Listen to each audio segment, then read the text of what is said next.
My neighbor backs into a jointly owned fence on our property line. Is he responsible for the repairs, or are we both responsible?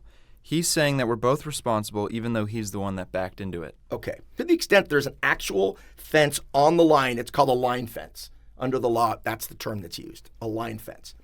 And in the case of a line fence, the two neighbors whose properties are on either side of that property line are typically jointly responsible for basically their tenants in common to the wall.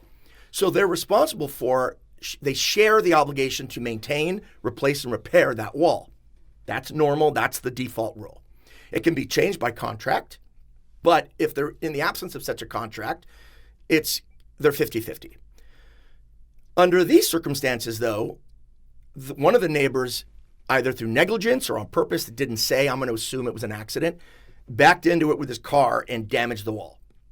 And is now claiming, well, we're 50-50.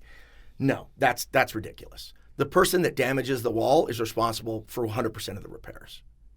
If the wall gets damaged by an act of God, an earthquake cracks the wall, or shifting. You're located in maybe in parts of Laguna Niguel that are shifting a lot, and the wall's damaged that way. Yeah, it would be both of them 50-50. But in a case where somebody backs into it, the person that backs into it, regardless of whether it was an accident or on purpose, doesn't matter. That person's 100% responsible.